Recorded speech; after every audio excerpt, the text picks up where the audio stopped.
Nation Radio. WTF Nation Radio.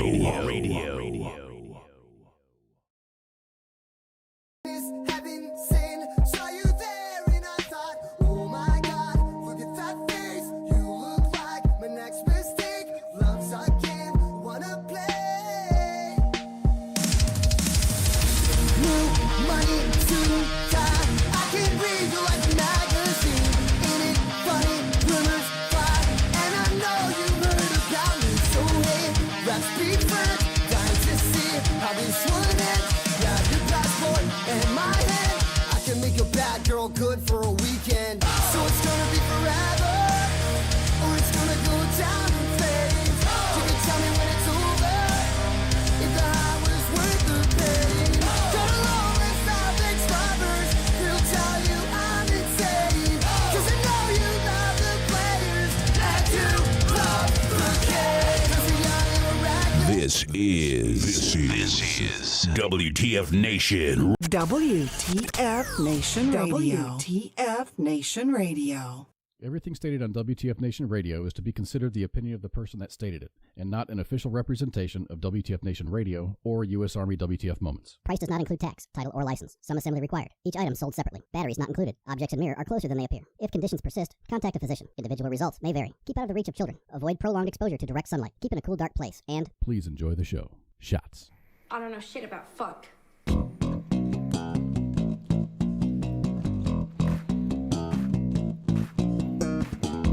Welcome, everybody. It's time for some Friday Night Freedom. Woo! All right.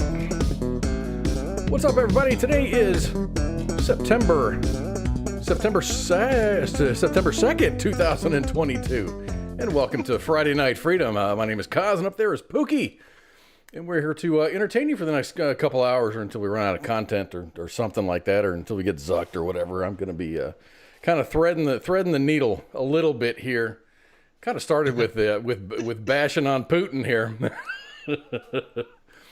but you know, yeah, fuck him, dick. So we're back, man. We had the week off, the weekend off last week. I say the weekend off. We didn't broadcast last week. It's not like we had the weekend off. We actually worked our asses off. Got to go down and do some station-related stuff down to San Antonio last week. So last Friday, I hopped in my car and I headed down to San Antonio, Texas. And if you pay attention to the GPS, it should have taken me about 4.5 hours. But in reality, it was about a 5.5-hour drive. Ran into a little bit of rain when I got into San Antonio, but it was actually San Marcos. But other than that, it was pretty cool. It was a pretty smooth ride. I didn't drive through Austin. So rather than drive through Austin, I took the opportunity to drive the Pickle Parkway. Have you ever heard of the Pickle Parkway, Pookie? No, I have not. Now I gotta go look this up. So the Pickle Parkway is a road. It's been there since the 80s, mid-80s. And it connects Georgetown to San Marcos, is about the most general way to explain that. So it breaks off of Interstate 35, and you bypass, it's an Austin bypass. So you don't have to drive through that mess of traffic. Yeah, Austin's insane. So I got to drive it from beginning to end. I picked it up in Georgetown, drove all the way to Seguin, where it merges with Interstate 10. It's called Texas. It's also called Texas 130. Because it's 130 miles long. Texas State Highway 30 has the highest posted speed limit in the country at 85 miles an hour. I got on this thing and I passed a speed limit sign. It's a toll road. I passed a speed limit sign. It was like out of the corner of my eye, and I thought I saw 85. And I'm like, there's no way. There's no way. And then I went, and a couple more miles, there was another speed limit sign that said 85 miles an hour. It was pretty damn awesome. That's there it is, 85 miles an hour. So it was pretty cool. There was a lot of semi-traffic when I first got on, and that kind of filtered out. But once all the semis were out of the way, the problem was we had normally, like on Interstate 35 and in Texas, on a lot of the interstates, in certain sections at least, there's no trucks in the left lane. There's signs that say no trucks left lane. Keep the left lane open for people that are breaking the law. For real. And but these trucks, I mean, if you're a semi driver and you get a ticket for speeding, your shit's in the wind. So these guys don't typically speed. And what I've heard after the fact was there's a lot of state police enforcement as far as speed goes on this highway. I didn't see much. I did see a lot of brush fires, and that's what the police were kind of dealing with. But what you'll get is a truck in the right lane doing 84 miles an hour, and then you get a truck in the left lane doing 85 miles an hour trying to pass this guy. So all that kind of takes a while. So traffic was a little bit backed up. I was a little disappointed, but it was okay once all that stuff kind of worked itself out. Dude, we're cruising, and here I am thinking I'm breaking the law, and I'm not. And just, following traffic was moving around about 90, 95. And that was cool. It was a nice smooth trip. The road is it's in pristine condition. So, it's been there for a while, but they've upgraded it enough where there's not a lot of, there's no potholes. Imagine hitting a pothole at 85 or 90 miles an hour. Oh, dear Lord. Depending on its size, you're either going to sail over it or you're going to wreck your transmission. So that was cool. I was a little bit frustrated when I got to San Antonio because it seemed as though the entire city and all of the roads within it were under construction. Yeah. Everything. I mean, everything was everything. Welcome to San Antonio. Oh my gosh.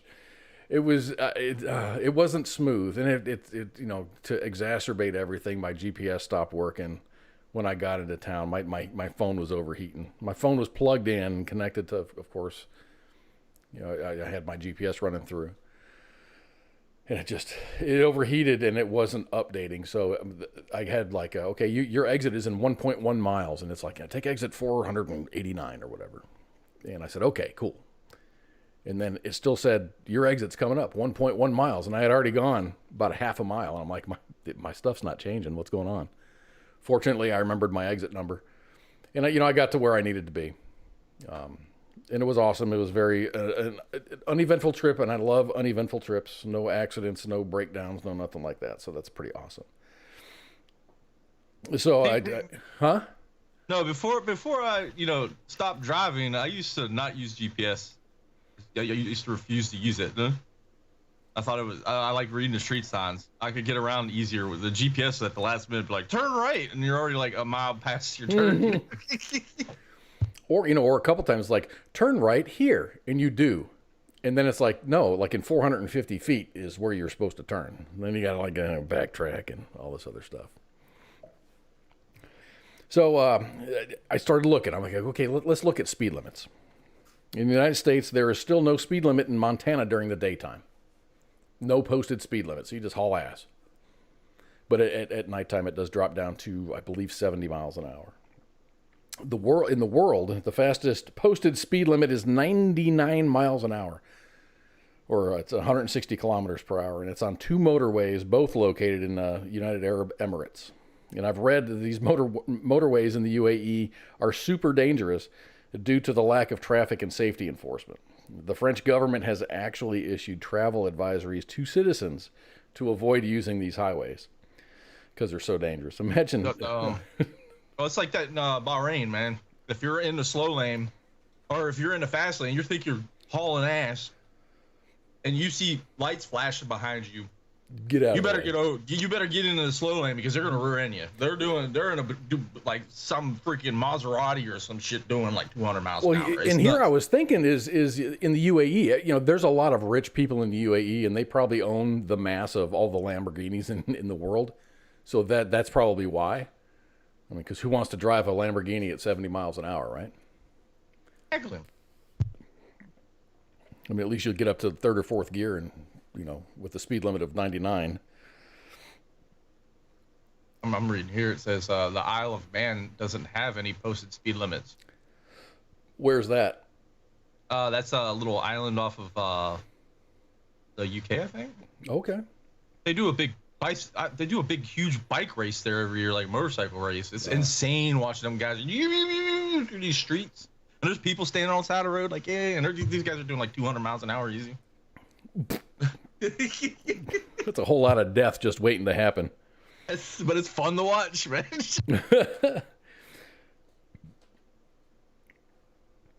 Oh, so anyway, I got to hang out in San Antonio.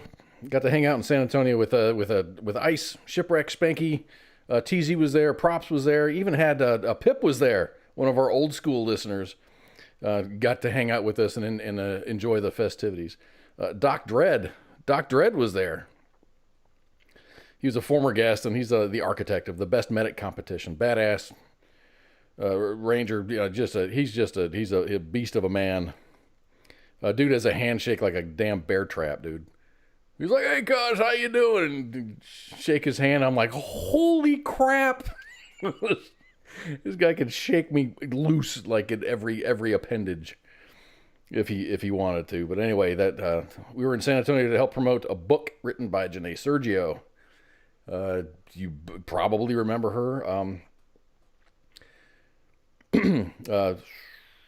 She's a two-time former guest. At first time she was on WTF Nation Radio, she was here to promote her Maxim photo shoot, and in her most recent appearance, she was talking about her book right before her release. The book is called Perfectly Flawed: A Veteran's Journey from Homeless to Hero. And her beautiful family was there. Everybody was just freaking awesome, man. We had such a good time. We all met up at a veteran-owned brewery called the Back Unturned Brewery, and met some pretty fantastic humans there, man. The hospitality at Back Unturned was unmatched. I've never experienced hospitality like that, and thank you to everybody there. They were very, very understanding, I guess, when we were doing all the setup and stuff, because we showed up a little bit early. Stuff wasn't quite set up, so everyone just kind of instinctively just dropped our shit and started setting up, helping finish and setting up, tables, chairs, tents, and whatnot. Because the sun was bright and shiny, and it was hot as hell. So they understood when I'm coming inside every 5 or 10 minutes asking for water. Can I get some more water, please? Their water even tasted good. Water. Dude, man. Hydrate or die.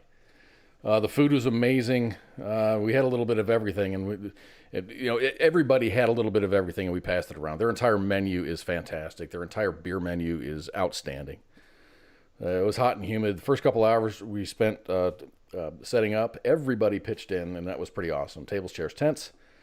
We met up with a few other veteran influencers and veterans groups, and we all had a great time. It was just a super awesome time there supporting Janae with her book. We all met up the next morning, Doc Dredd included, for brunch at Back Unturned. And I had, what did I have for breakfast? I had coffee and cream. It was a cold coffee and sweet cream that they make there. I had a frittata. I had a brisket pizza. The food was awesome. I love that place. The food was really, really good. Normally, you go to a bar and it's just like you got deep fried freaking everything, like cheese sticks or jalapeno poppers or something like that. And these guys serve like legit food made by legit chefs and stuff. So, Doc Dredd kidnapped Ice. We all parted ways. Like after the brunch, we all kind of parted ways. I had to get back on the road.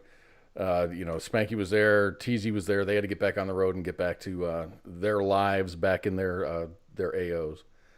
But my parting image from San Antonio was Doc Dredd and Ice walking in the opposite direction. And we saw some random photos, of Ice with people. They went to a couple of other places. Ice is going to give an update this next week. That's why I don't want to get too much into it. And I'm not going to show a bunch of pictures and shit like that. Spoil it. I don't want to do that. I don't want to do that because I'm sure Ice has all the pictures. all the pictures. I mean, all of the stuff with us at Back Unturned, and then all of the other pictures and all these other classified locations in which he visited. Oh, yes. Doing the networking thing, man. He was reaching out, and a lot of that stuff is in ops. So that was pretty cool. I was kind of worried about him, just being from the stratospheric altitudes in which he lives, and then coming down to about 600 feet above sea level, and it being hot as balls with all the humidity. Man, I got home Saturday night after the event. The event lasted from 3 to 8. And we helped break down after the event, and I was spent. I was drained physically just because of the heat and all the sweating, and it was murder, dude. It was really bad outside the entire time. So coming up next week, we're going to have a more detailed PowerPoint presentation of our trip to San Antonio on one of Ice's shows. He's probably gonna nail that Monday. And you can catch Ice on the air Mondays for the Monday edition and Tuesdays for Sergeant's Time. All of our shows air at 2000 hours. And I'm going to be doing some more traveling coming up here in October. And, of course, for Christmas, I'm going to go to Chicago. October, I'm going to head up to Montana to see my kiddos, and Chicago to see my family. My mom and dad live up there. My brothers and their families live up there. So I was... spent a lot of time last week, the week before that, just kind of, looking at rent-a-cars, looking at flights, looking at things like that. So after searching for rental cars and rental car related stories started popping up on my timeline just because, cookies and whatnot. Oh yeah, I know how that works. So I got our first story of the night, and this is pretty. Pip says he found out who the shammers were when we were breaking it down. Dude, we broke down that entire event in less than an hour. And there was 1, 2, 3, 4, 5, 6, 7, 8 tents. 8 tents, 20 or so tables, 50, 60 chairs, maybe more. And it was just, as soon as it looked like things were ending and the time was right, man, we busted that stuff down quickly. It was awesome. Even Pip was there. And then he drove back that night. That's freaking impressive. I'm glad he made it back home. That's a typical Texas driver. You say you got to drive eight hours to a Texan. That's like what? Like across the river? That's about halfway across the state. Well, from my house to the other side of Dallas is probably a 2-hour drive. Just because of traffic. It's not a distance thing, it's a traffic thing.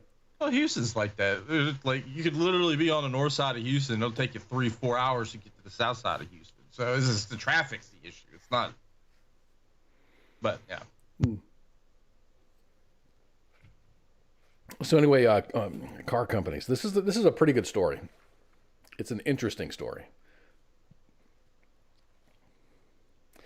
Car rental companies have long earned the reputation for gouging customers. I say gouging. They just upcharge.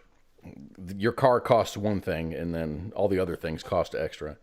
They always seem to find new and unscrupulous ways to charge you more money. Rent a car from Hertz at Austin Bergstrom Airport, and you will be charged a customer facility charge, consolidated facility fee, facility and operation fee, consumer finance charge, airport fee, rental car facility fee, facility use fee, facility maintenance charge. All these charges that are levied against all the rental car companies are just passed on to the customers. In California, you're going to be charged a California tourism fee, California Tourism Commission assessment fee, a state tourism assessment and all these other fees. No state is immune from this. You rent a car anywhere, there's all these other fees and extra charges. You can rent a GPS for about $10 a day, and for about $13 to $15 a day, you can rent like a child seat or a booster seat, ski racks. So earlier this month, and this is what I'm getting to, there's a traveler in Canada, Giovanna Boniface. She flew from Vancouver to Toronto. So Vancouver's on the west coast of Canada. Toronto's about 2/3 of the way east. She rented an SUV at the airport to help get her daughter settled into the university. Giovanna rented an SUV for 3 days. So pay attention to these numbers, folks. Giovanna rented a SUV for 3 days. She ran some errands around the city, even visited her mother-in-law about 60 miles away. In total, she estimates that she drove about 200 miles while she was in town. How much do you think her rental was? $1 trillion. Well, you're not far off. After dropping her car off at the airport and preparing to board a flight to Europe, she checked her credit card statement to ensure that the billing had gone through smoothly. That's when she noticed that she had a charge for over $8,000 for that car rental.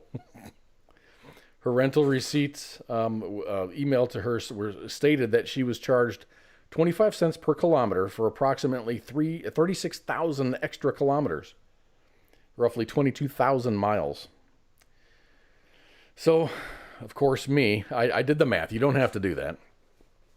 Yes. I've already done the math. So, in order to rack up that many miles, she would have to drive.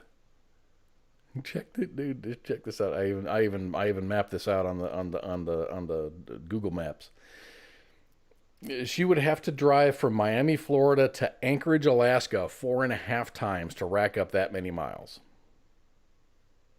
In order to drive 22,000 miles in 3 days, if she drove 24 hours a day with no breaks, no food, no fuel, no bathroom stops, she would have had to travel at a constant speed of about 305 miles an hour. To do that, to go from Miami to Anchorage and back 4.5 times, or she'd have to do that 4.5 times. That would be an awesome drive, though, if you think about it. Just like the scenery-wise of it, just like Miami, drive through the States, and then you hit Canada up in the middle of nowhere. And then it's like, oh, fuck, moose. And then you're dead. Then you got to pay all the repairs. You're dead, and then the car is ruined. And hopefully you got that extra insurance policy. So there's no villain here, and that's, I guess, what I'm saying is there's no villain here. There was obviously a mistake at the car rental company. They realized their mistake. They refunded her money, and she ended up just paying the whatever her agreed fee was. I would want straight Karen on that. I would want it free. She was on the way to Europe. When you read the details of the story, she got to the airport. The line was really long at the counter, so she just put her rental agreement and her keys in the drop box, and then went into the airport, and then tried to get on her flight. She ended up getting it all taken care of, so she's not out. So D-Max says Rings of Power beats House of the Dragon. Have you seen that? Have you watched any of it? No, I have not even seen Rings. Everyone's trying to spoil it for me. I'm waiting until tomorrow where I can sit down and watch the first 2 episodes. But I haven't seen either of them. I read reviews on Rings of Power, and I heard it's a woke version of Lord of the Rings. See, that's what everyone's saying, but you gotta watch it. I'm gonna watch it. I'm gonna watch it, and if it starts getting too nasty, not nasty, but too that, I probably won't finish it. Well, it's like that. Have you seen Prey, the new Predator movie?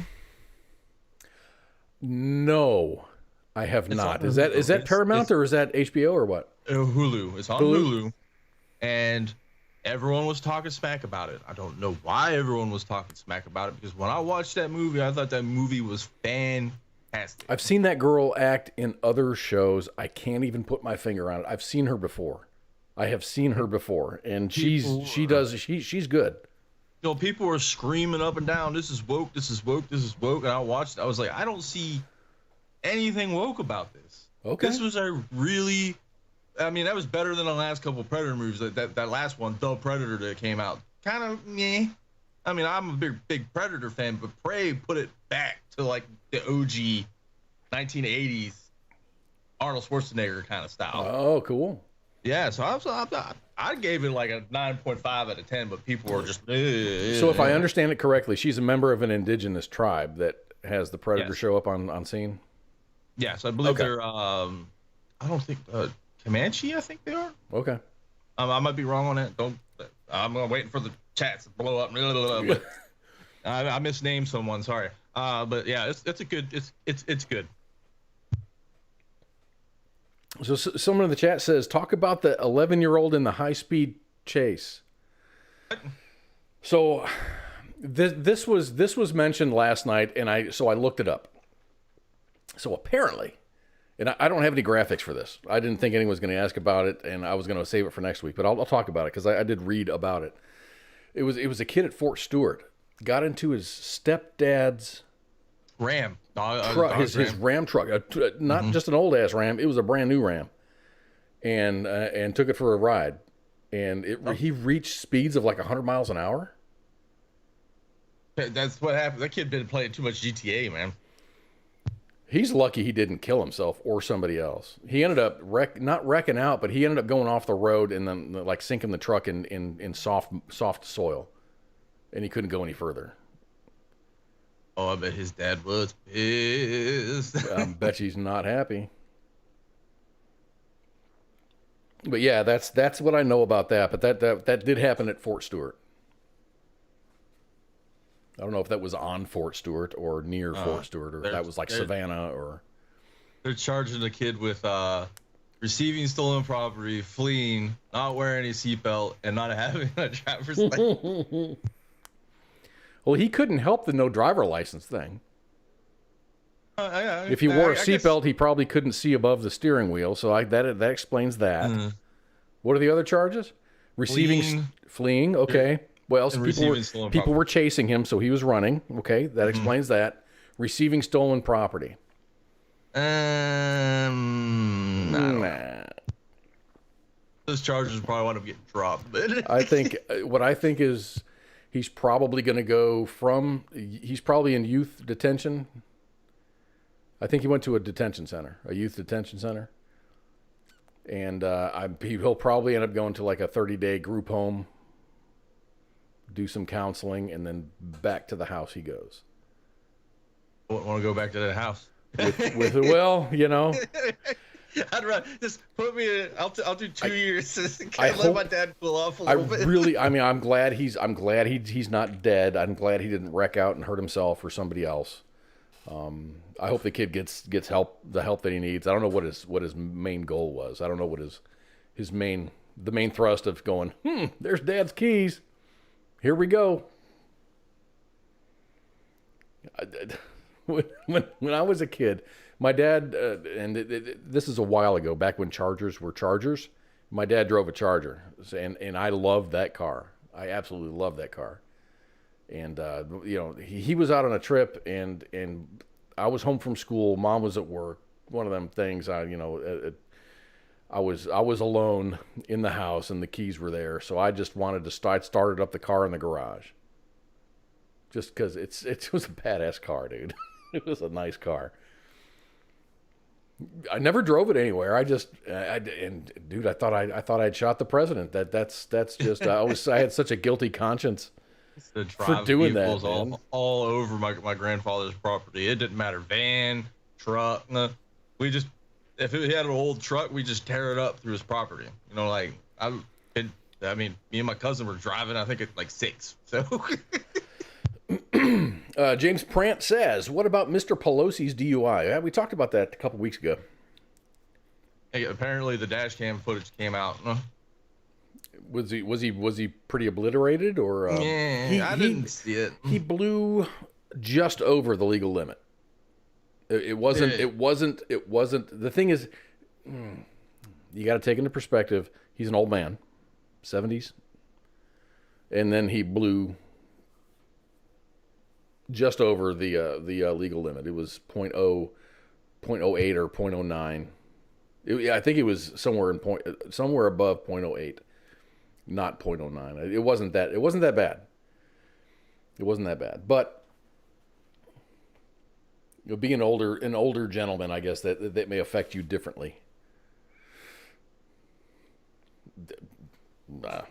Maybe I'm underthinking it, but I'm just trying to figure out what he was charged with. I saw he was charged with like having to go to like some sort of like rehab or some crap like that. Well, of course, I think that the justice in this case is going to. I mean, he wrecked his freaking Porsche, and he ran into a person that was driving a Jeep.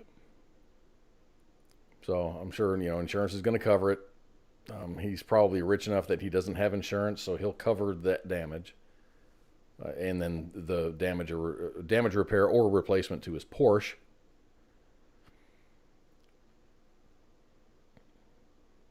See, I'm trying to read.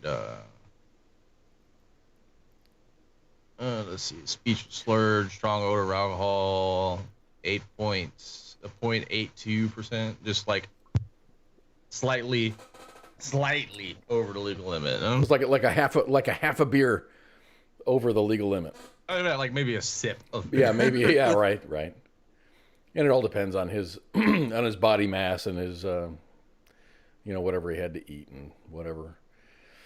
I'm glad no one was hurt. It wasn't like an Anne Hesh thing where he crashes into a house and freaking burns yourself to death.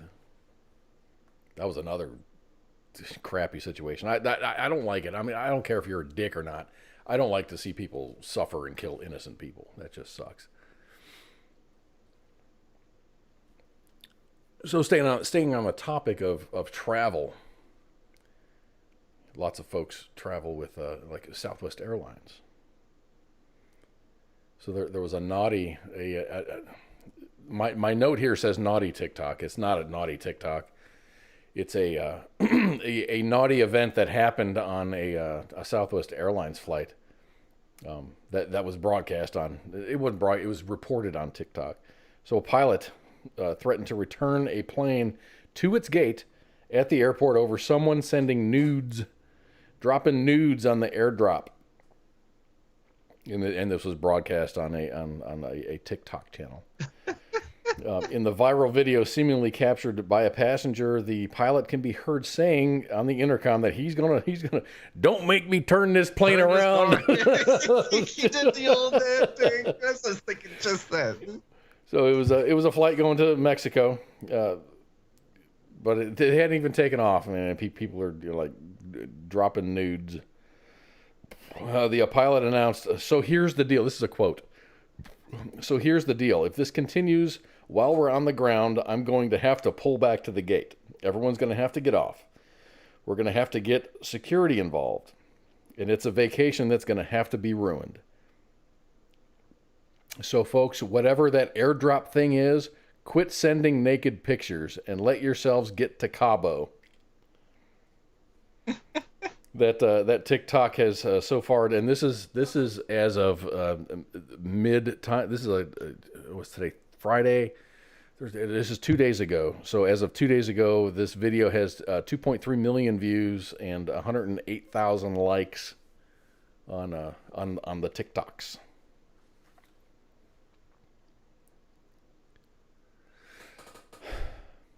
Surprised I ain't seen that one. You know, airdrop was a thing while we were doing this thing in San Antonio.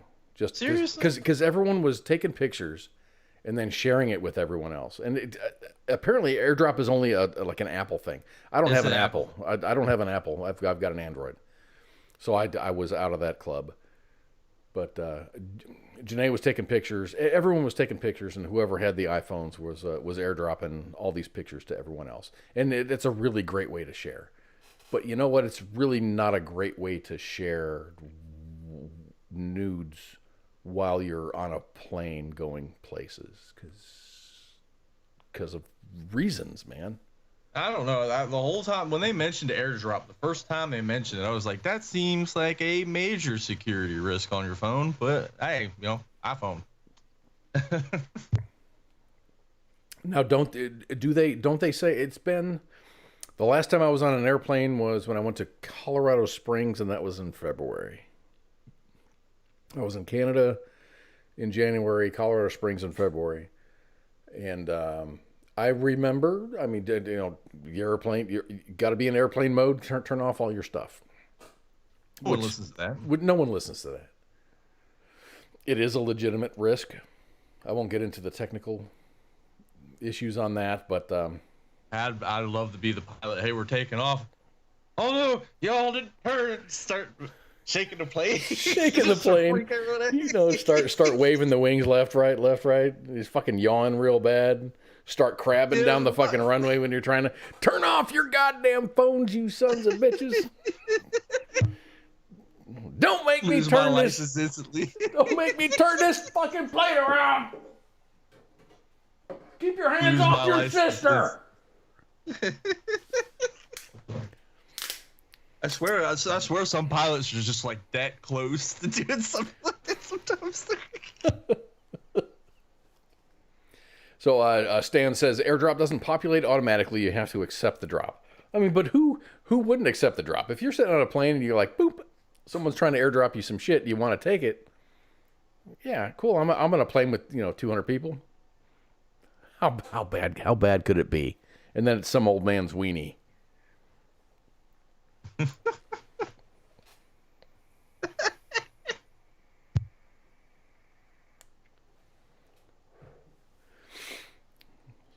So I was hoping we'd be further along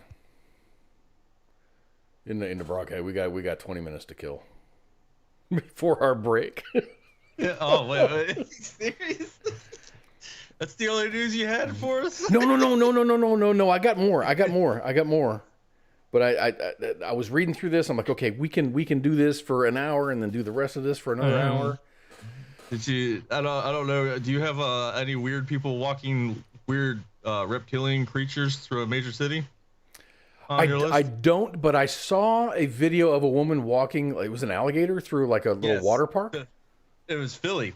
Oh, that was Philly? That was Philly. She was walking. Was that her emotional? Was that her emotional support? Are you kidding me? She called it an emotional support animal. I'm gonna buy me a honey badger. I just start walking it around. This is my emotional support. Oh my god. I mean I saw that. I'm like, okay, maybe this was like a stunt by the zoo. But she actually said, "This is my emotional support." That's what I caught off TikTok. I didn't actually look into the stories. So I'm spitting what I've heard, horse's mouth kind of thing, not from the horse's mouth. But I did look it up. It was in Philly. I know it was in Philly somewhere, but we did a story a while ago. Maybe it was me and Owl. Guy had an emotional support alligator, but he kept it in his house. He says, I know better than to try to take this on a plane, because that was when all the controversy was, when people were trying to take like ponies and miniature horses and the peacocks and stuff on airplanes. They finally like put the kibosh on that. Did you hear about the one? I don't know if you might have covered this or we might have covered it, but that lady that brought her hamsters on the plane. No. She had a hamster that was her quote unquote emotional support animal, and she got worried because they were like checking for, like, hey, do you have like certification for this? Blah, blah, blah, blah. She panicked. She went into the bathroom on the plane and flushed her hamster out. Oh God, no, I didn't do that story. That's very sad. But my daughter, my daughter has a little dog. It's a little Yorkie, and finding an apartment, they charge you like a lot up there to have pets. So she went, and she's gaming the system. She has a doctor's note saying that this is an emotional support animal. So now she doesn't get charged per month for her dog, and she can take it on a plane. As long as it doesn't run around. It's in a carrier. Oh, there's a couple on the plane when I was flying out to Austin just recently. Yeah. They had 2 dogs with them, and those dogs were calm as heck. They were on a leash sitting in between their legs like carry-on bags. Yeah, but to have like an emotional support peacock or a pig or something, that's so stupid. Alligator. Yeah, this alligator calms me. This calms my nerves. This centers me. No.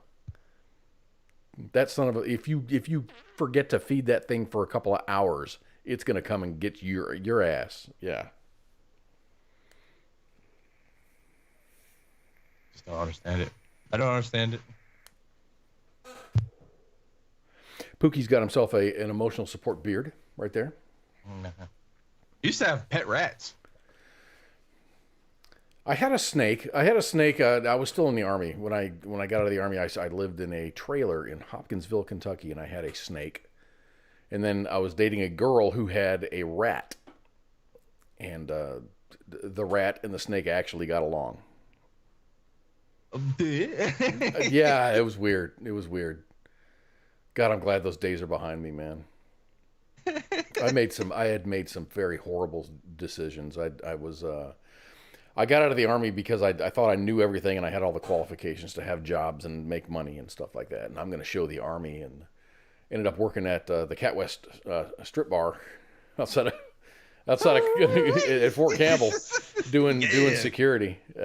Made good money. Made really good money there. I knew all the ladies. But I met some emotionally damaged young ladies, and it was just, man, yeah, nah.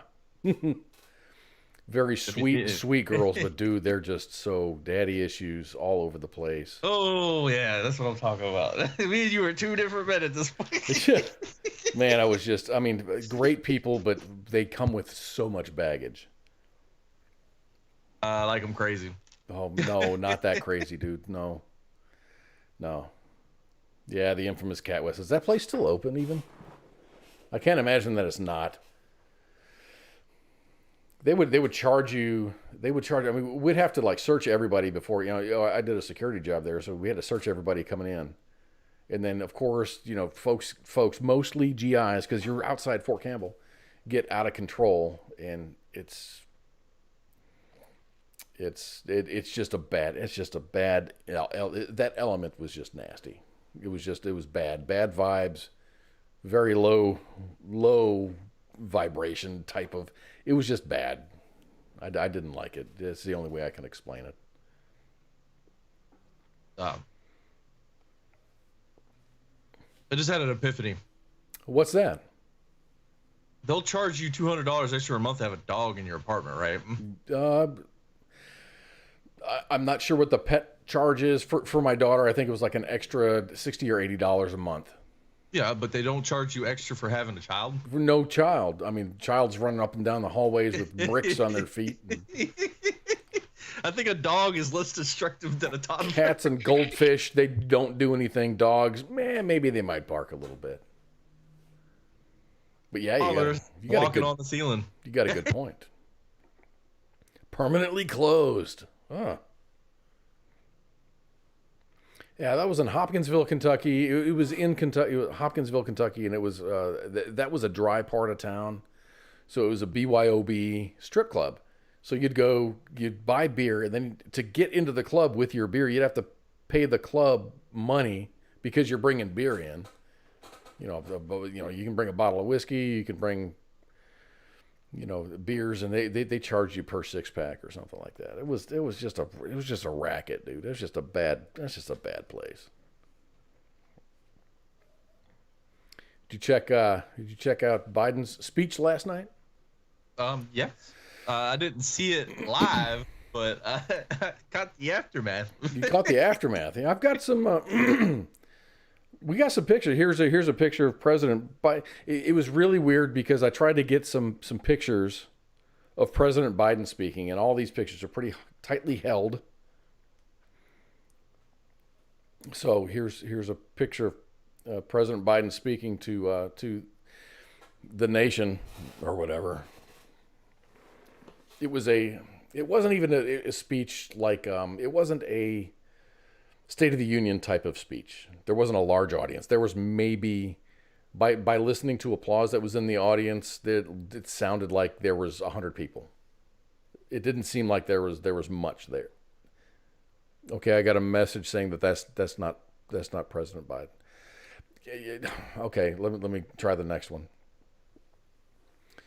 Okay, so President Biden was he gave a speech last night. He was in Philadelphia. That's not the picture either. Call over. What the hell? All right, let me try this one. So President Biden gave a speech in Philadelphia at Independence Hall. That's not the picture either? Damn it. This has got to be it. This was the message. This was the message that he portrayed. So I've got not a lot of words to say about it, and I'm just gonna kind of gloss over this. I'm gonna leave it up to ICE to do the political analysis of this. But yes, indeed, President Biden did do a speech. So last night on Sardis Time, ICE mentioned that we might comment on President Biden's speech from Independence Hall in Philadelphia. Well, here you go. Here's my expert analysis. And this is the actual picture. You're going to see hundreds of doctored photos that are going to be hilarious, and they're all correct. President Biden took the stage at Independence Hall after being assisted down the aisle by his wife, Jill. It was quite the entrance. He fumbled with a kiss, and he went on with his remarks. President Biden spoke for about 30 minutes, and the only thing that he talked about, and I shit you not, was President Trump and those dastardly MAGA Republicans. All in all, he didn't do bad. He didn't get lost in the weeds like many had expected him to. However, at the end of his speech, he did start to get a little mixed up and, kind of lost it in the words department. First Lady Jill Biden came up to retrieve the president. They shared an embrace at the end of the speech. They shared a kiss, and then President Biden picked up the microphone again after the end of his speech, and he tried to say a few words, but no one knows what he said because the microphone was off. And I feel your pain, Mr. President. Sometimes I go on the air and I forget to unmute my mic too. Usually it's because I'd been drinking, not because I'm exhibiting severe signs of dementia. This was a speech for Democrats to take with them into the midterms. This was a speech to rally his base. He didn't talk about his administration's achievements because there aren't many at all. The economy is in the shitter, and every single American, it doesn't matter what political party you belong to, is feeling the pain. Grocery stores, gas stations. The only way that they know to begin fighting, the only way the administration knows to begin fighting back against this painful truth is to talk shit about the man that they fear the most, Donald Trump. Why would they spend this event? If you go to the whitehouse.gov video page, this thing is about 45 or 50 minutes long. President Biden was speaking words for about 30 minutes of that. The rest of it is pomp and circumstance and his entrance and his exit and whatnot. Why if you're so confident in your platform, if you're so confident in your message, in the way that you're governing the nation, why spend your entire speech talking shit about a man who's not president? I know. It's the only platform they got to run on right now. They did that this last election. It was orange man bad, orange man bad, orange man bad. They haven't got over that. So Trump, old Trumpster isn't president anymore. He has no. I mean, they even tried to with this Mar-a-Lago freaking FBI raid fiasco that they're like, oh, we finally got him. We finally got him. Why are you so worried about a man who's not president? Because they're afraid he's going to run again. I'm telling you, dude. I think the Republicans, the right needs to put up a viable candidate, and then rally behind that person, regardless of who it is. I don't know. I like the prospect of DeSantis running for president, because that would be a refreshing change of pace from the last DeSantis from Florida. Yeah, last 20 years of presidency. See, I prefer, and Baconator says I'm an independent here, just like the original G-Dub, George Washington. I prefer that kind of government, but the thing is, we are going to have to play the game with the hand that we're dealt. And right now, right or wrong, you've got blue and red. I don't think an independent stands a chance. if independents were to stand a chance, it would be this election season. This one right now.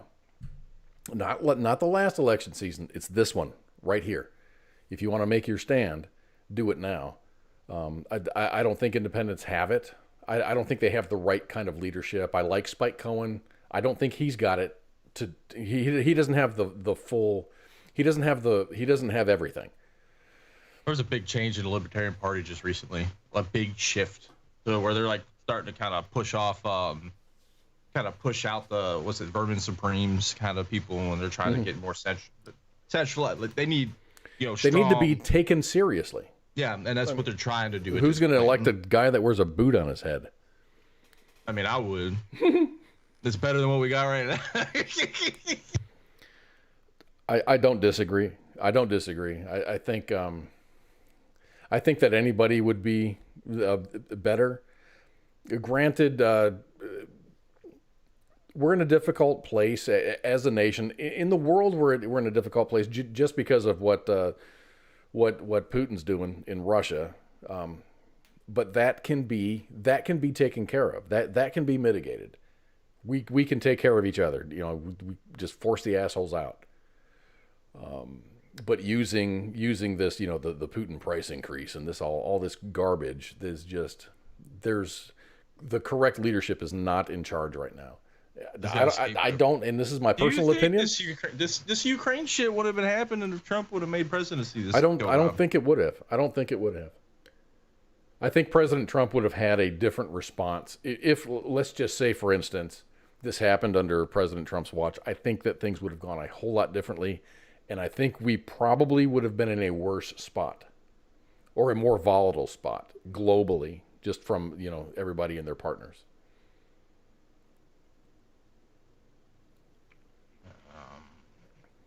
I think President Trump would have taken a more active role in Ukraine defending themselves rather than sending them shit tons of money and weapons. A bunch of blank checks that you have no idea where the money's actually going to. I'm pretty sure there would have been blank checks, but I think there would have been boots on the ground. I really think that there would have been more CIA involvement as far as intelligence gathering with Signet and with agents on the ground. Not that there's not now, but I think it would have been more. Baconator says Ozzy Osbourne for president. Ozzy wants to leave the United States because it's so violent here.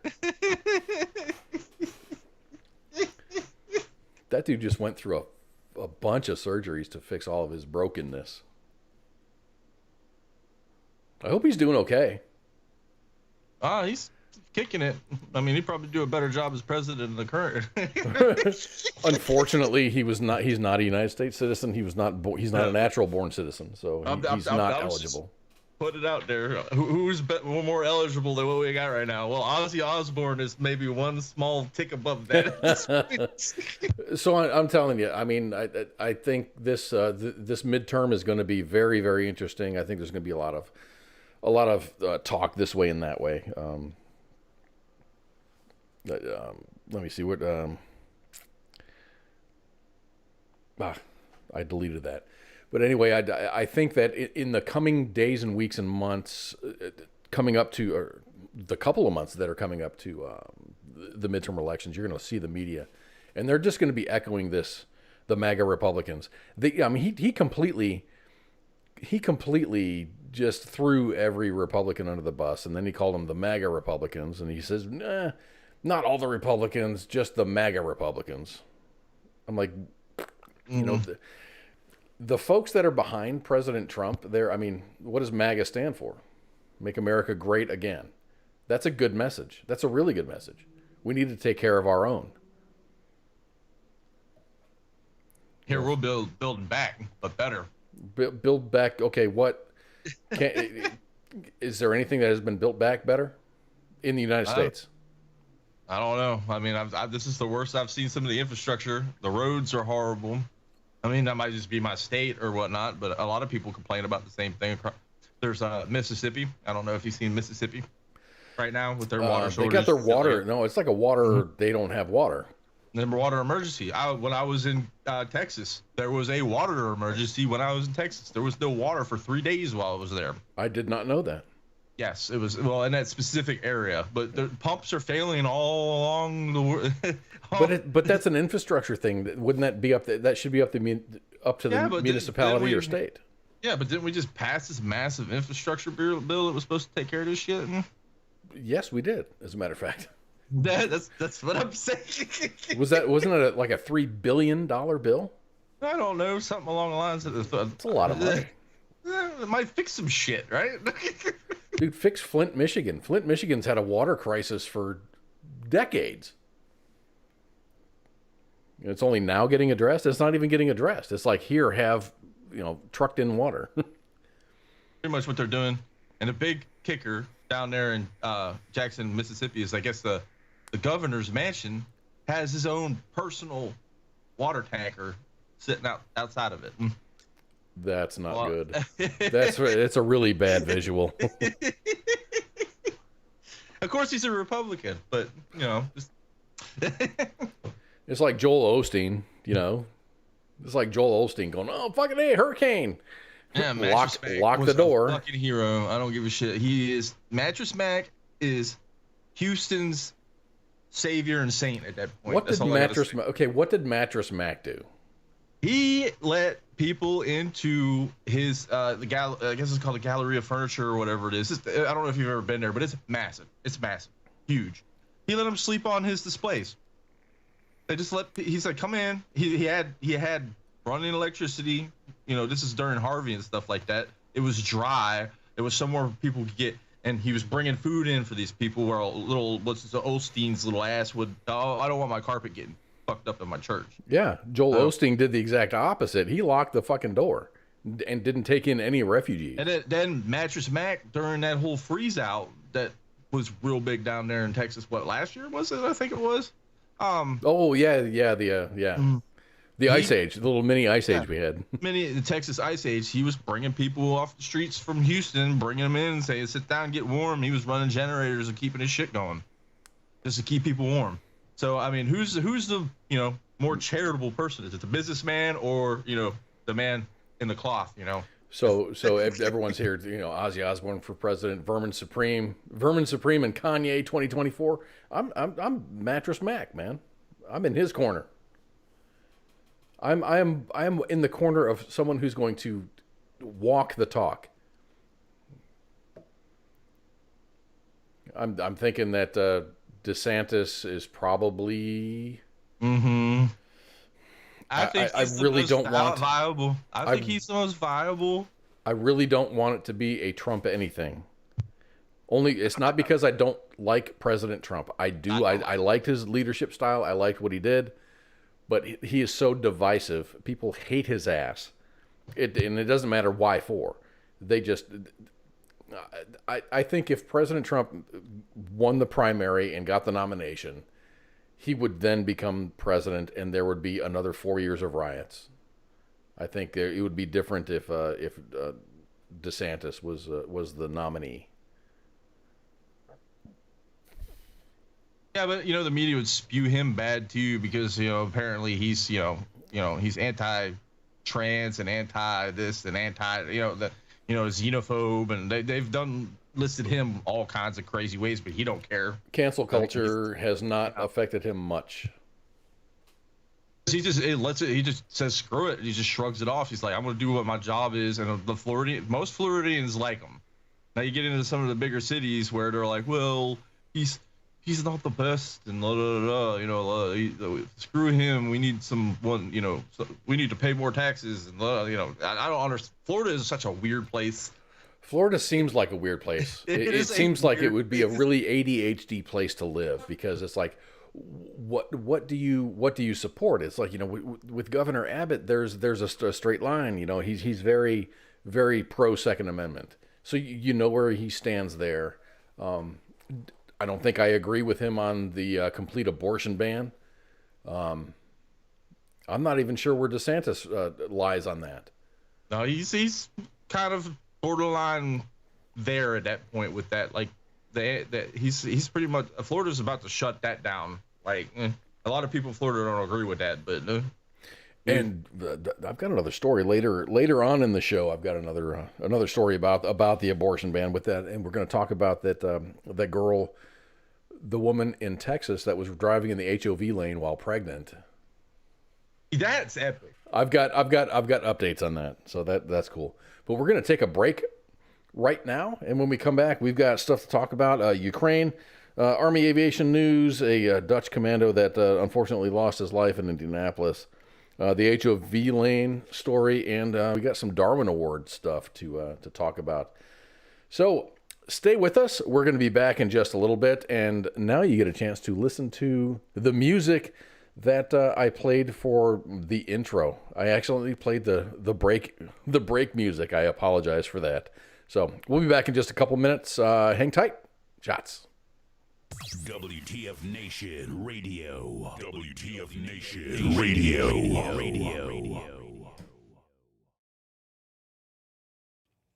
Heaven sent, saw you there, and I thought, oh my God, look at that face. You look like my next mistake. Love's a game, wanna play. New money to die. I can read you like a magazine.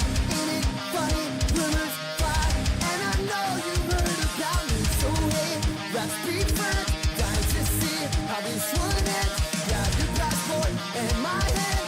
I can make a bad girl good for a weekend. So it's gonna be forever, or it's gonna go down in flames.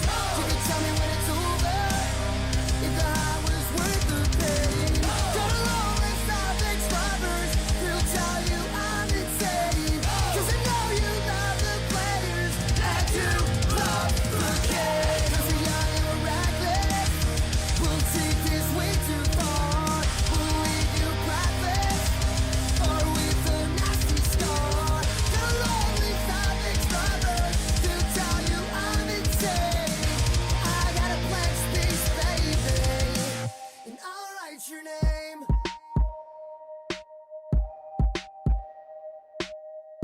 Cherry lips, crystal eyes. I can show you incredible things. Stolen kisses, pretty lies. You're the queen, baby. I'm your king. Find out what you want. Be that guy for a month, but the worst is yet to come. Screaming, crying, perfect storms. I can make all the tables turn.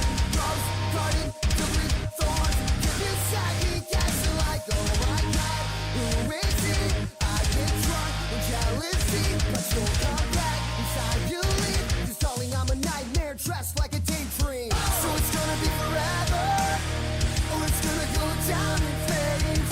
You can tell me when it's over, if the high was worth the pain. Got a long list of ex-lovers who'll tell you I'm insane. 'Cause I know you love the players and you love the game. 'Cause we're young and we're reckless, we'll take this way too far. We'll leave you breathless, or with a nasty scar. Got a long list of ex-lovers who'll tell you I'm insane. I got a blank space, baby, and I'll write your name. Girls only want love if it's torture. Don't say I didn't warn ya. Girls only want love if it's torture. Don't say I didn't warn ya. So it's gonna be forever, or it's gonna go down in flames. Can you tell me when it's over, if the high was worth the pain? Got a long list of ex-lovers who'll tell you I'm insane. 'Cause I know you love the players and you love the game. 'Cause we're young and we're reckless, we'll take this way too far.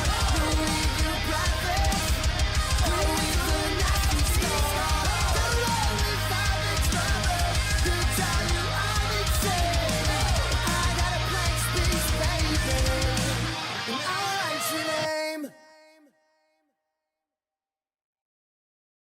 WTF Nation Radio.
This is Randy Couture, and you're listening to WTF Nation Radio. John Hancock.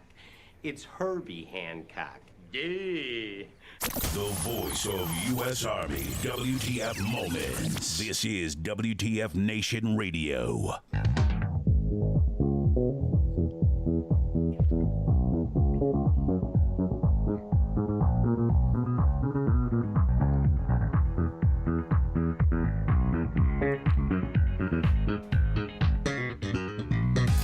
How you doing, everybody? Welcome back for the part 2 of Friday Night Freedom. My name is KOZ. Up there is POOKY. Glad that you're all here, hanging out with us on your 4-day weekend. Does everyone have a 4-day weekend? I do, just because today was off for me, so today is off, and then I've got Monday off because it's a holiday. I think you have like every day off, don't you? But it's not really off. Nah, I do. I always get stuck with the honey-do list kind of crap. I don't want to call it a honey-do list. It's more like my mom yelling at me about fixing shit around the house. You need to replace the roof this weekend. Son of a bitch. Well, I mean, she works nights, so she sleeps most of the day. So like early one, this is funny. She's standing there after we get this little window right at the sink, and she's drinking her coffee, and she's like complaining about our yard looks like a jungle, and my grandfather is dying laughing. I'm dying laughing because it reminded me of my grandmother. Literally, because I saw it in his face, and I'm just staring at my mom. Turned around, she's like, "What?" It was like, "You just sound exactly like my grandmother." And it's like us, you grow up, and then eventually you start sounding like your parents. And I find myself talking to my daughters in the same way, and I stop myself. I'm like, you're a grown-ass woman. If you have any questions, you can always ask me, but please gather all the information that you need and make your own decision. And that's the hardest thing for me.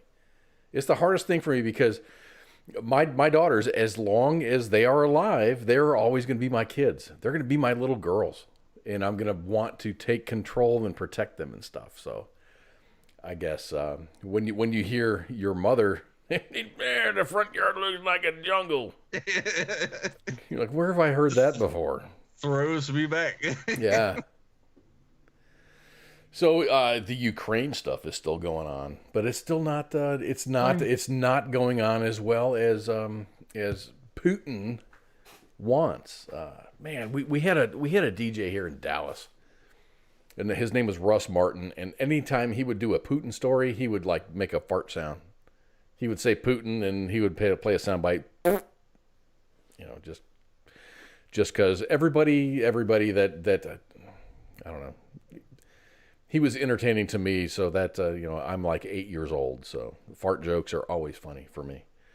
But in Ukraine news. On Wednesday, I read a story about a shootout between some Russians. And it wasn't a shootout between Russians and Ukraine troops. It was a shootout between Russians. A couple of Russian soldiers were in a cafe in Ukraine, and they were totally ignoring the General Order Number 1, no alcohol. And they were approached by a couple of FSB officers, Russian intelligence. And they were confronted about drinking in uniform. And that's when I started fucking shooting, right? A shootout began, and in the end, 2 FSB agents were dead. Another ran away, and the dude's drinking buddy was also shot and killed. I guess that's one way to go out. And I'm just wondering why are these? I guess the Russians are trying to invade and occupy. And they're allowing businesses to stay in business for things. So you got to acquiesce, I guess, at some point, and feed the enemy. Yeah, out of all of the 20+ years of the Infinity War, I don't ever call U.S. soldiers get into a firefight with the CIA or some crap. Right. Or each other, So these are just more examples of poor discipline and low morale in the Russian forces. I expected so much more from Ivan, and then this whole Ukraine thing just was like, really? Really?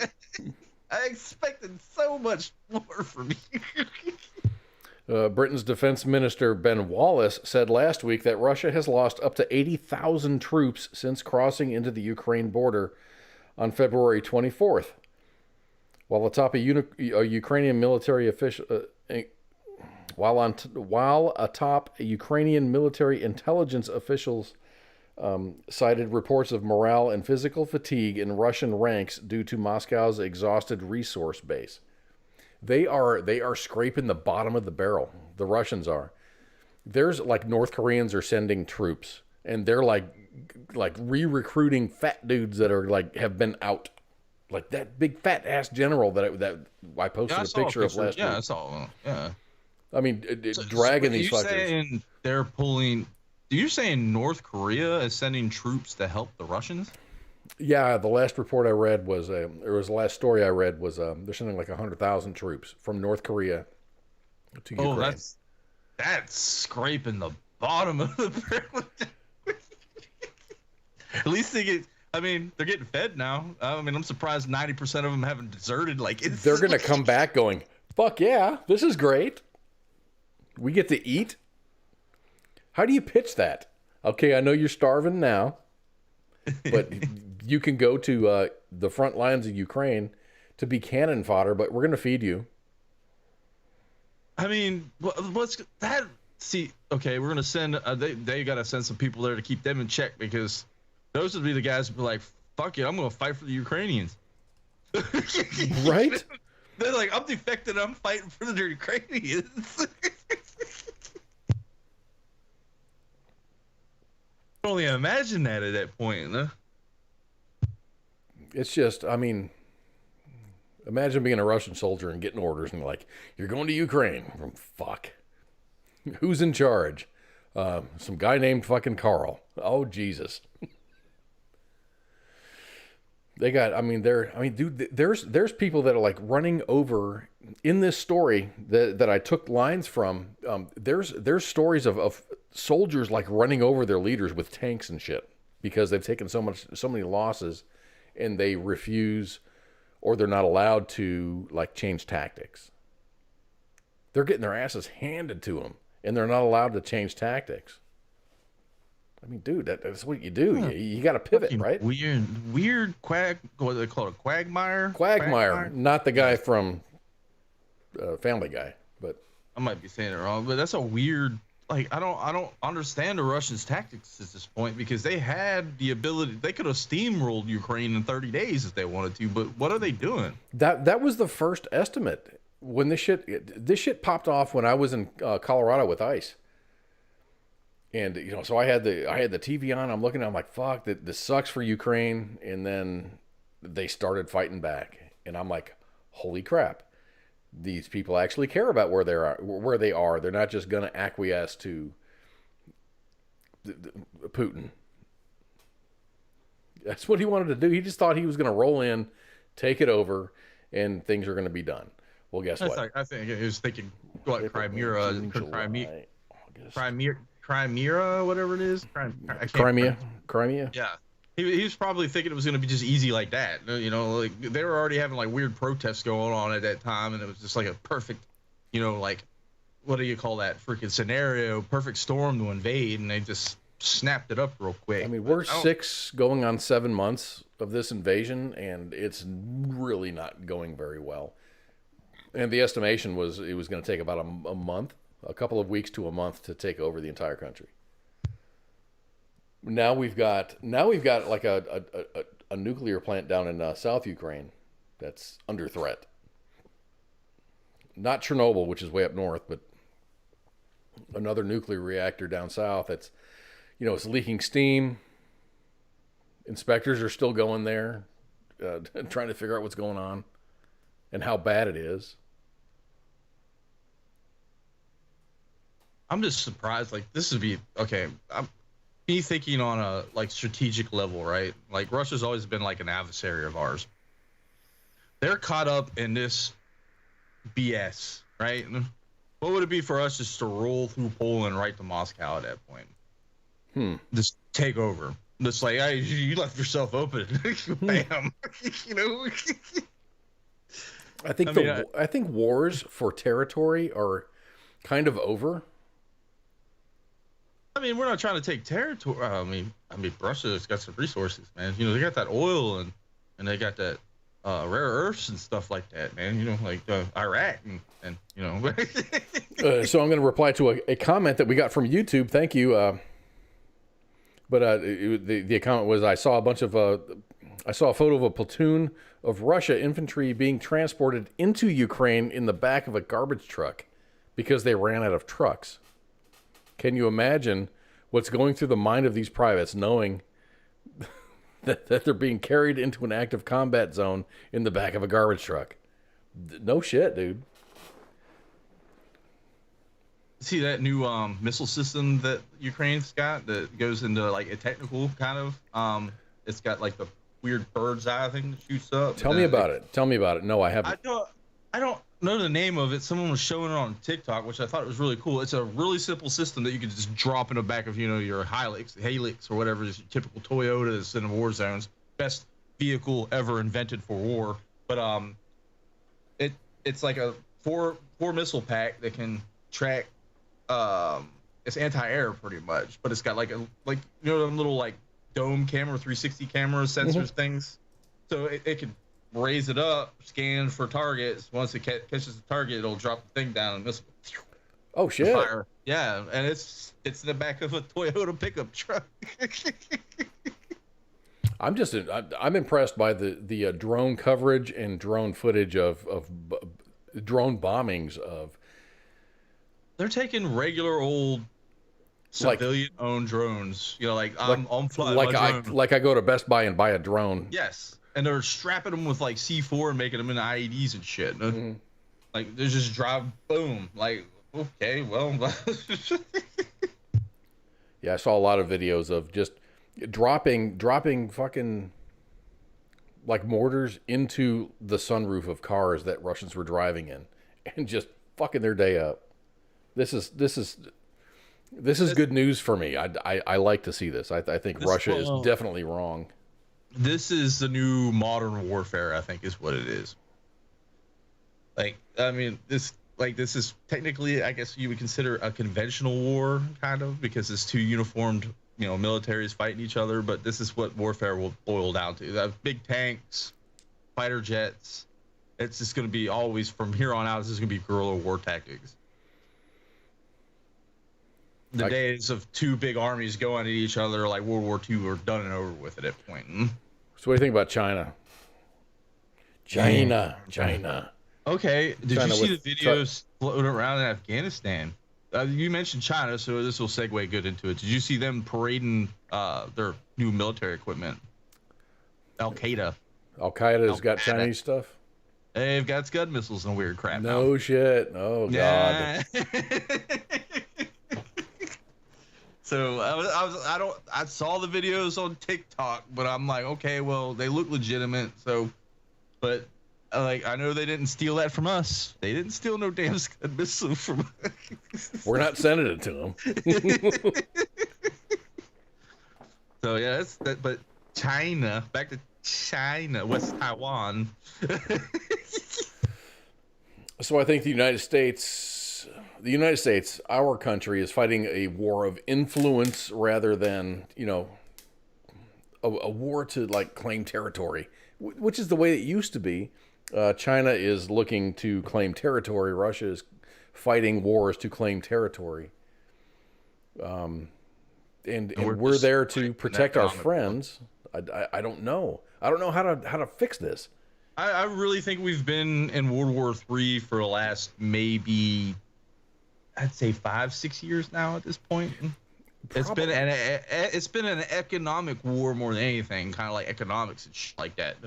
But you know, now you got Russia, they're going for territory. I don't know why territory is such a big thing right now. China is worried. I know why China wants Taiwan. That's a economic thing. That is if they hold Taiwan, they take complete control of one of the biggest shipping areas in the world. They have a like it would be like us grabbing the Suez and the Panama Canal next day. So let's not war game this, but let's suppose China takes over Taiwan. 6 months later, it's rebuilt and they can do things and produce things. Do you think they're going to produce things and do things, or do you think that the rest of the world's going to be like, fuck China, or are they going to be like, oh shit, we rely so much on China, we're just going to keep on giving them money? Well, I mean, throughout what they call the South China Sea now, it used to be called, what was it, the Yellow Sea back in the day? Yellow Sea. But now it's South China Sea. They're building little technical islands. I don't know if you've seen this, where they're like filling up and making landing strips. They're making their own islands, yeah. Yeah, so they're building technically aircraft carriers that are like, instead of building an aircraft carrier, you go, okay, I can land here and I can launch from here. So they're trying to take over. What do they call it? The pearl necklace, I think is what it's called. I've read a whole article on this. It's crazy. I'm not going to Google that. But don't Google it. But I think the term is what they're trying to do is they're trying to wrap India's China's biggest competitor. Weirdly enough to hear this, it's not a U.S. India thing, like the U.S. China thing. It's U.S. It's India. So China's been trying to strangle them by purchasing these things around them to be able to cut them off. Now India's been playing the game too to try to cut China off. Well, India is very dependent on Russian influence or Russian money for things and stuff. India is its own independent, It is. People don't realize they are a superpower. People don't, I won't say superpower, but they are up there. They're a force. They're definitely a force. Yes. So people always, when you hear U.S. politics and stuff like this, is everyone's thinking U.S. China, U.S. Russia. They leave India out of that for some reason. And I don't know why, because India is a massive player in this whole global scheme of things. So, I mean, I think really what it boils down to is it's more China's worried about India, and that's why they're trying to get the Taiwan thing so they can cut them off their shipping routes from Beijing and stuff like that. To be able to, but I don't think India's like, we're going to take over the world. No. They're 100% self-interest at that point. They are worried about themselves at that point.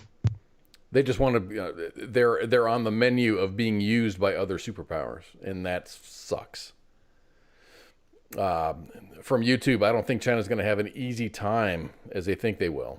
I don't think either. I think there's going to be a lot of resistance. Oh, did you see there's videos floating around them doing tactical, like close quarter combat training where they're going through clearing buildings and stuff like that, and they're hitting targets.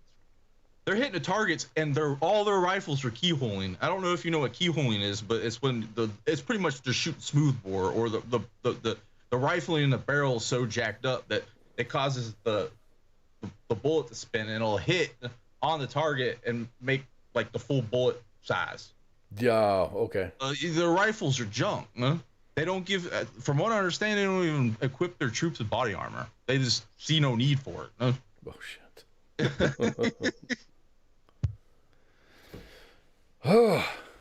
So let's change to American aviation news. Army aviation. ICE mentioned this, and there's not much more information. I'd look for more information, but an investigation is underway, and those things take time. Being in the aviation industry, these things don't happen overnight. So, are there any hookers out here? About Chinooks? The Army's entire fleet of Chinooks has been grounded out of an abundance of caution. Concerned about the series of engine fires, the Army has grounded its entire fleet of CH-47 Chinook helicopters. The U.S. Army Materiel Command grounded the entire fleet of approximately 400 Chinook helicopters while inspectors look into fuel leaks that have caused a number of engine fires. That sucks. I've flown on one time for transport, and I was a little worried because I saw like hydraulic fluid leaking, and I looked at there was a warrant officer who said, you only got to worry if it's not leaking. Because that means you're out. Yes, them things they're like what, made in the 50s. Some of them have been flying for decades. 67 is the year. The Chinook, I love them. They're the coolest helicopter on the planet.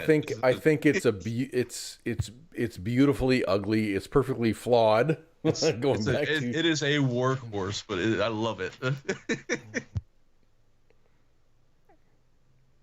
So, Army officials were looking specifically at more than 70 aircraft that contained a part that could possibly be connected to this problem. So the entire fleet is grounded, but they're paying attention to about 70 aircraft or more that have undergone some kind of maintenance, that have either added or replaced a certain part. So I hope Boeing's got their shit together, because there's going to be an investigation. Them things are just notorious. Just flying shit boxes. They're massive. They're ugly. They're ugly. That's an ugly ass aircraft, but it does the job. And you know what? That's like, I think the Chinook is the fastest Army helicopter. Actually, you might be right on that. It's like 160 knots. That's fast. You know, the thing about it is, though, is like all the other helicopters, you listen in there, you can be blindfolded and you can tell it's a Chinook. You know it's a Chinook. You know what you can't tell is the Cobra. The Cobra, because you're going to get blown up before you hear the fucking rotors. Oh, yeah. Which is awesome. Those Blackhawks have that weird stealth goddamn freaking... Well, they have sweat blades now, which really cuts down on the thump, thump, thump, thump, thump, thump, thump, thump, thump, thump. You know, if you got two blades like the Huey does, you're going to hear it. It's very distinctive. There's no getting around it. But now that we've upgraded the Cobra to 4 blades, it's so quiet. Even the 2-bladed Cobra was deadly. It was deadly. You would be blown up before you even heard the damn rotor wash or the rotor noise. It's dope. Because you hear your fan, like at night you can hear your fan running. It's not even running as fast as these like helicopter blades. No. For them to be quiet up until like, oh, it's too late. That's amazing to me. The standoff range on all of our helicopters are pretty massive. I can see you picking your nose with my FLIR from way before you can hear me. So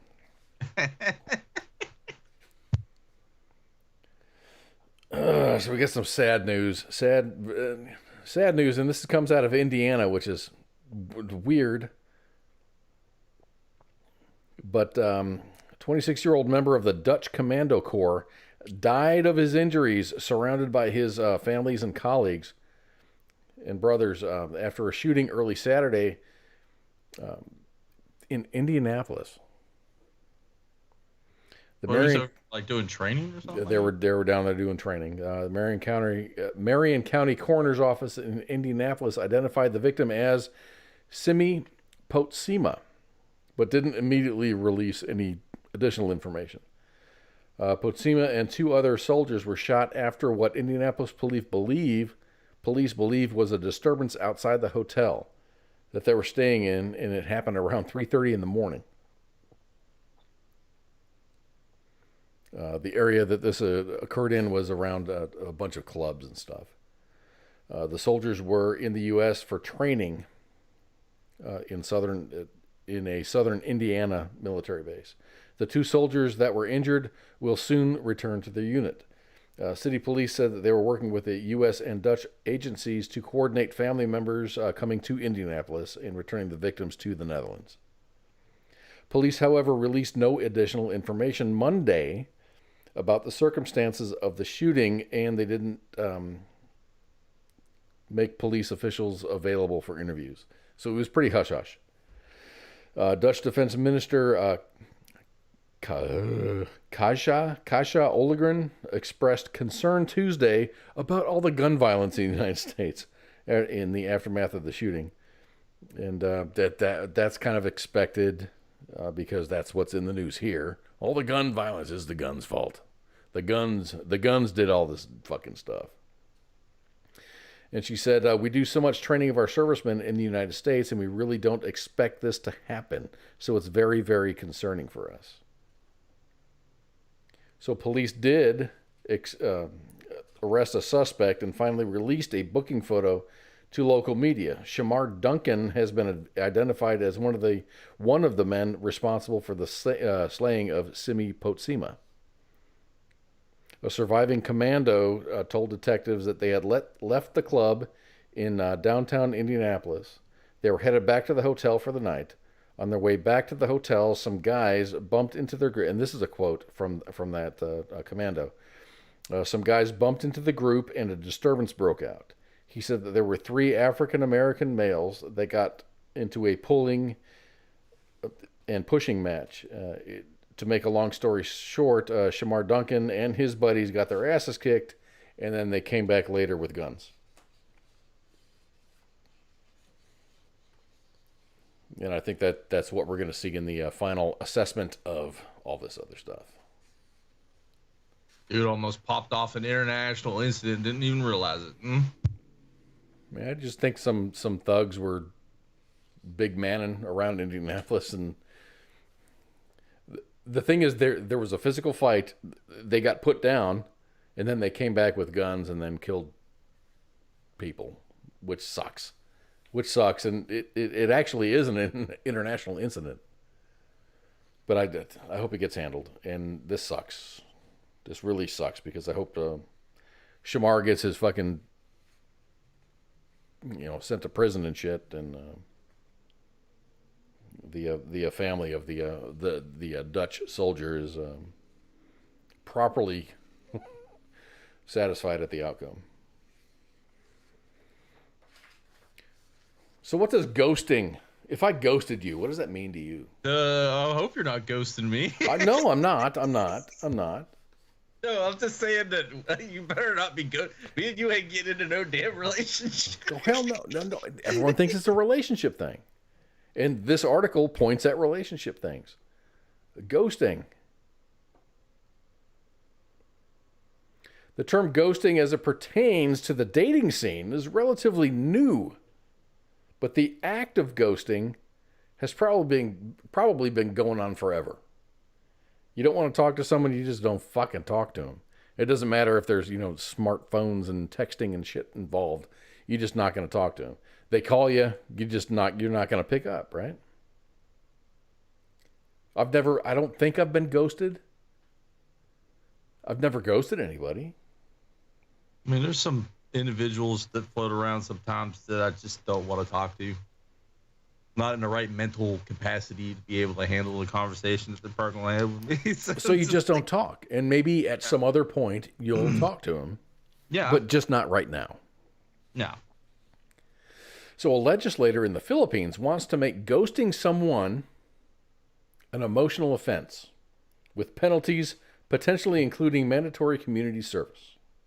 An emotional offense. To be ghosted, I mean, if you're interested in someone and then you get ghosted, whether you're a man who is talking to a girl, or if you're a woman who is talking to a guy and you get ghosted, that's going to hurt you a little bit. You're being rejected. So we're punishing people on feelings now in the world today. Representative Arnolfo Tevez Jr. in the Philippines said that ghosting is defined as when someone cuts off all forms of online and phone communication, and it can activate the same pathways in the brain as physical pain. The ambiguity with ghosting is that there's no real closure between the parties concerned, and as such, it can be likened as a form of emotional cruelty and can be punished as an emotional offense because the trauma it causes the ghosted party. So being told no, or hey, can I get your number? I mean, wait, maybe it's my oldness showing here, but back in the day it was like, hey, you see a girl, you ask her to dance, you dance, and it's like, hey, can I get your number? And then she doesn't call you back, or you call her, or him, if you're a girl calling a guy or whatever, but they don't call you back, okay, great. We're done. Move on. But he's I think going on the, it seems like to me that he's talking about personal relationship type things. I've been ghosted by like employers, potential employers. I send them, oh yeah, me too. I'll send them a resume. They say, hey, this is a great resume. We're going to be in touch with you in 3 days. 3 days pass, 4 days pass, 5 days pass. I hear nothing. So I've been ghosted by employers before. Does that include employers? So you see, the slippery slope kind of crap. This is why emotions should not be involved with anything legal. I know. What does the law state? Fuck your emotions. Who cares what you feel? What is the law state? That's like when anytime I hear a politician talk, when I hear them say, I think, okay, I'll listen for a little bit. But the second I hear them start to say, I feel, I shut them off instantly. They're not worth my time. Just for future politicians that are running in this country that might hear this. That's a really good point. Saying I think before you say something means logic maybe means okay, I've thought about this, I'm going to say something. I feel it's really important. It's really important in a personal conversation, but it's really not relevant in something that involves law. Mm-hmm. Yeah, you got logic and emotion. Which one? If we're gonna just run with the emotion thing, we might as well just go back to being cavemen and stabbing each other with spears and crap like that. But fuck it, I'm down. But if we wanted to logic, that's where we need to be. If everyone wants us to be logical beings, be logical. Read a book. Do something. A book. I don't know. So do you have HOV lanes where you live? Like I dealt with the HOV in DC, and they had them in Houston when I was growing up. So yeah, I know all about them. So HOV is an acronym for high occupancy vehicle, meaning that you have to have more than one human driving in an HOV lane, and that's like a express lane. Let's say you are okay to drive in the express lane. Brandy Batoni. And this is a Texas story. Brandy Batoni is a pregnant woman from Plano, Texas. In late June, she was pulled over, and we talked about this in a previous story, while she was using the HOV lane. A sheriff's deputy cited her for driving alone in the HOV lane that requires drivers to have at least one other person in the car. Batoni claimed that she had one other person in the car, and it was her unborn child in her womb. She insisted that with the U.S. Supreme Court overturning Roe v. Wade on June 24th, her unborn child was now recognized as a living person. So the first thing, this is the only picture that I could find of her, and she looks like she's about 4'2". But she also looks like she's sitting down. She's not standing up. I don't know. She might be 6 feet tall. I don't know. But anyway, she got a ticket for driving by herself in an HOV lane. She took that shit to court. The judge hearing the case agreed, and her citation was dismissed.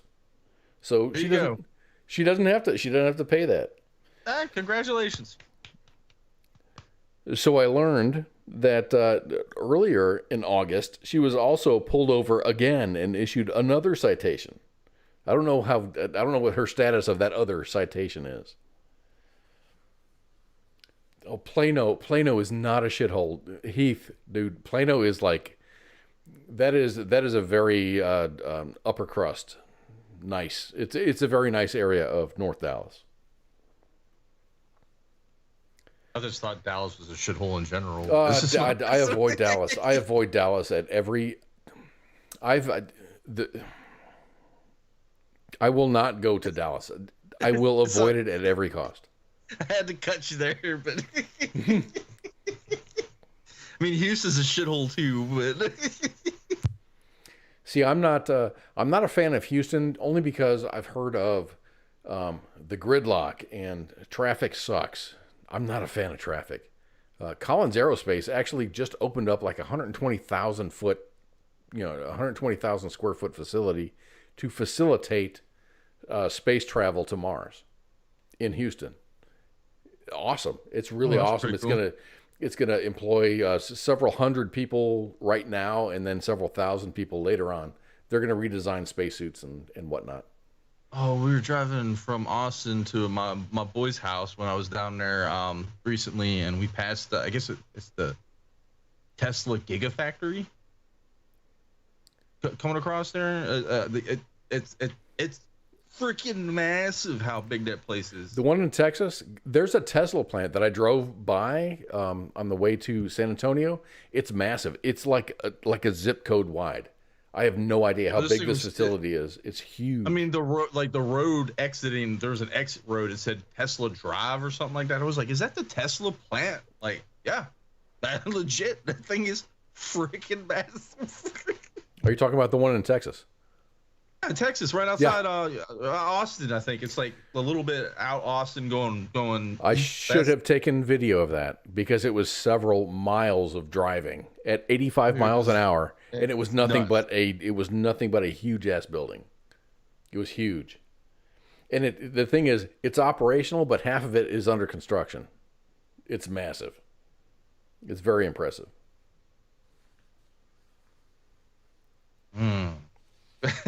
So anyway, since her second citation, she has given birth to her child. It was a baby girl.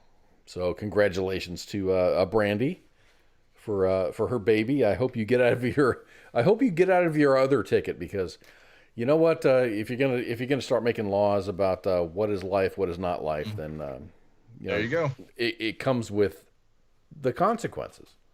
No, I totally agree. A pregnant woman should be able to drive in the HOV lane if she needs to. I mean, I don't know how many pregnant women you've been around in your life. Or change the definition of what the HOV lane is for. Yeah. Right? Yeah. I mean, have you ever seen a pregnant woman that needed to pee driving? That's like yeah. When my ex-wife was pregnant with my first daughter, we had cars that didn't have AC in them, and she's like, "We're spending the money." And I had AC put in my truck and AC put in her car. It was one of those things. She's like, "Nah, I'm not gonna drive around with no AC. We ain't doing this." And I'm fully supportive of pregnant women get whatever the fuck they want. Exactly. At whatever time they want. So. Yep. Dude, 3:00 in the morning, I want fucking ice cream, dude. You better have an ice cream hookup because you're going to get ice cream. I've seen some weird cravings, man. My wife never had weird cravings. She just had the cravings that were now. She's like, I want fucking barbecue now. Right now. Okay, it's gonna happen now. And then you go, and it might take you an hour, and you go and get the barbecue, and you think you're doing all the great things, and then you come back and you give it to her, and then she's like, no, I don't want barbecue, I want ice cream. No. I want something else. And that's life. That is life. So let's talk about Darwin Awards. Our next, it's not our next. It's not like we do things, but a Darwin Award has been awarded to a dude in Ghana. So Ghana is a state in Africa that's Ghana is it's a coastal state. So this is a zoo.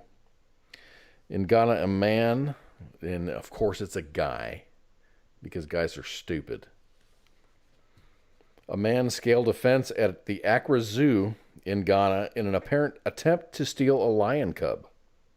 An entire pride of lions were not very receptive to the man's plans, so they ate him. Benito Owusu-Bayu, Deputy Minister for Lands and Natural Resources, said, "The lions have cubs, so if you come too close, they may feel that you are trying to take away their babies.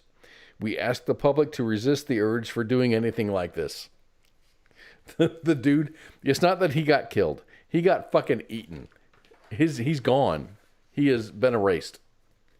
Oh, well. What do you expect? Thank you for cleaning the gene pool out, my friend. And all I can hear in my head when I read the story is Ice going, I don't believe it. I don't believe it.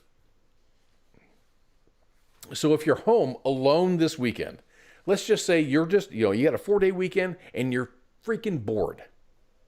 This is an activity that you can do.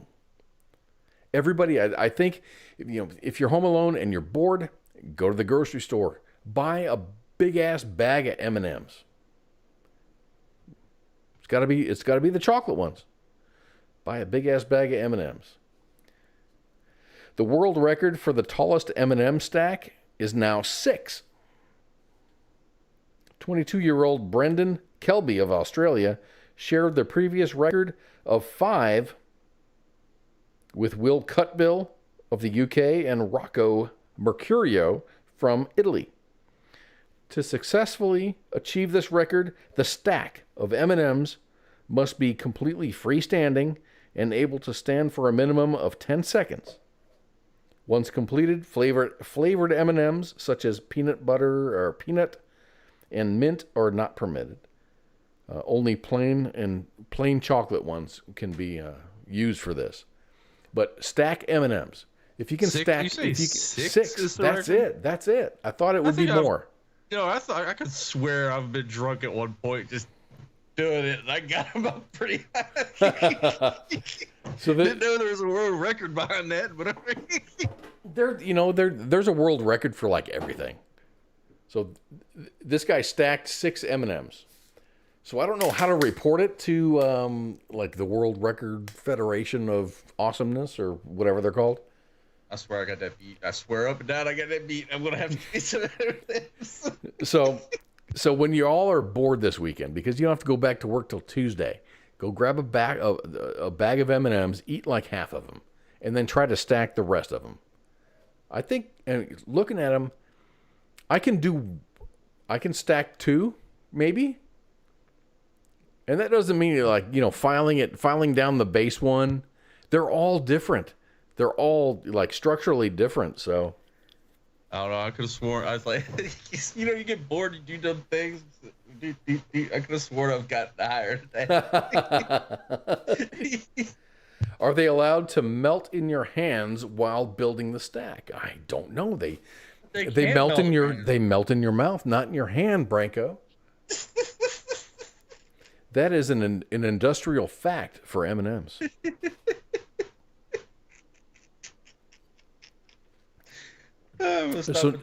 So now I'm thinking, okay, dude, I'm going to buy a bag of M&Ms and just play with it.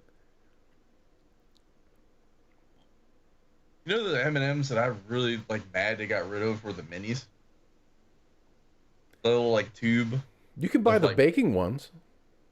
They make the ones that minis? Make baking M&Ms. They're mini M&Ms for baking. Oh, really? I didn't know that. Yeah. They used to come in a tube, so you could just just yak back a bunch of M&Ms real quick.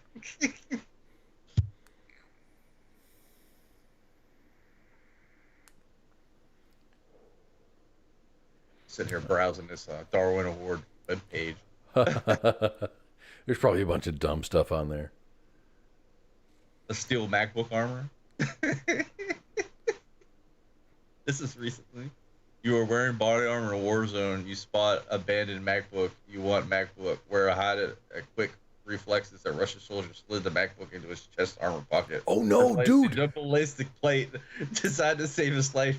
He was killed in Irpin, and his body was retrieved, providing a hearty laugh for all of the Ukrainian instant karma. They reported to found a stolen iPad as well. These fuckers were using stolen iPads as body armor in Ukraine. Yeah, that's nuts, man. No, he ripped his ballistic plate out and put the MacBook. Yeah, there. I know. Why? Because he wanted a MacBook. It's like $1,000, $1,200. Yeah, I'd rather have my ballistic plate on my chest. I'd rather have my life at the end of the day, right? It's funny. All right, guys. I think we're out of here. Branko says answer the phone next time. I didn't see the phone ring. I apologize. I'll pay more attention in the future, but we're out of here right now. My name is Koz. This is Pookie. And the next show that we're going to have is today's Friday. It's going to be Monday. At some point, we're going to have a Sunday show and a Wednesday show. But for now, the shows are a Monday with the Monday edition. Tuesdays, Pop Culture Warrior, CQ, and Radar are going to be kicking that ass. Wednesdays, a Don's a Day. Thursday is Sergeant's Time. Friday is Friday Night Freedom. So, you got any parting words, sir? Yeah, like I always say, don't drink and drive. Don't beat your spouse. And don't kick dogs. Make good decisions. Just make good decisions. It's the things when you're consuming alcohol, sometimes things that might seem like a good thing probably aren't. So take about 10 or 15 seconds. Think about it through, like all the way through, and then do things. So if it makes sense to try to take down that traffic light, go ahead and do it, but just make sure you think about all the consequences first. All right, man. We out of here, and we'll see you next time. Bye. This is WTF Nation Radio. My friend came to the door. She said, well, I was on the phone cooking me and my baby some breakfast. And she said, hey, something wrong. It's popping. I said, what? She said, yeah. I said, no. So the girl come downstairs. She come out her apartment with her baby with no shoes on. I said, oh, girl, it's cold outside. She said, something ain't right. I said, oh, man. She said, oh, man, the building is on fire. I said, no, what? I got my 3 kids and we bounced out. We ain't gonna be in no fire, not today. The voice of U.S. Army, WTF Moments. This is WTF Nation Radio.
This is WTF Nation Radio.